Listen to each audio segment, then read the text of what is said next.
The 38th African Union Summit has been decided to be held under the theme Reparative Justice for Africans and Sub-Africans. The theme calls for the correction of unjust international practices that have persisted since colonial times and that have marginalized Africa, and for the investigation of the past injustice and the provision of a reparative justice. The summit's bold raising of the issue of reparative justice, which has been neglected for centuries, is considered a great achievement. Now, fewer than 10 African countries have been paying taxes to their former colonial power, France. The then colonial power France also deposited up to 85% of the annual income of its former colonies into its central bank. When the taxpayers of the former colonies are tested by financial crises and inflation, they reach out to France to borrow their own money. Only 20% of the money they earn is allowed to be borrowed, and this is still the case of 60 years after the official end of the colonial rule in Africa. During that colonial period, millions of citizens died of hunger and disease. Africa's natural resources were plundered, and unspeakable crimes were committed against citizens as well. However, the question arises as to whether all these crimes were properly punished. Experts agree that the way African history was written was also influenced by the interests and pressures of the colonialists.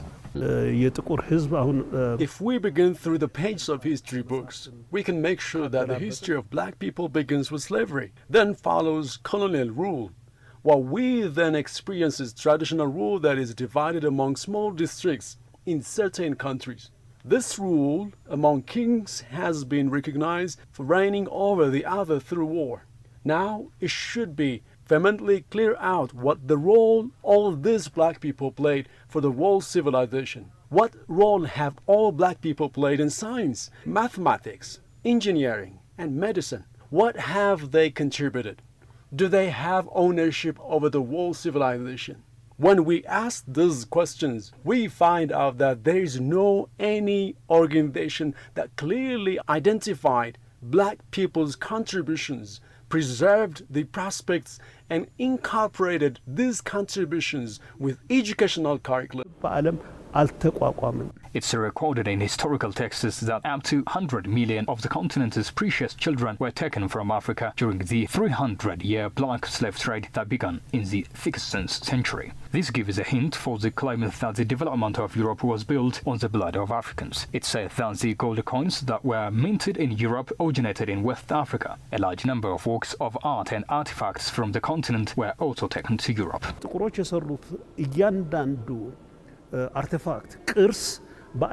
Every artifact and heritage that black people invented has speedily fallen apart in various countries of the world. If we, for instance, speak of the Benin bronze, we surely say that it is one of the amazing artifacts across the world. We understand through the artifacts that Benin had a big foundry. Black people's property had been looted and taken away to various countries across Europe. We can mention South Africa's Limpopo in this regard. The gold artifact made of hippopotamus is really amazing. This product was loaded and no longer exists in South Africa likewise. South Africa,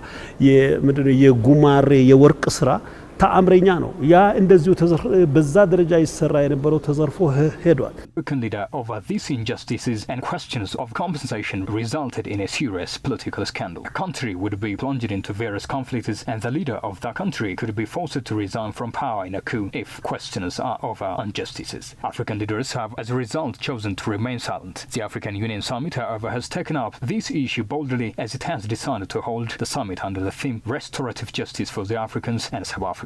Restorative justice includes the right to justice for past unlawful acts, the provision of financial support for the loss of property, and the return of lands taken by colonialists, along with policy change and global accountability.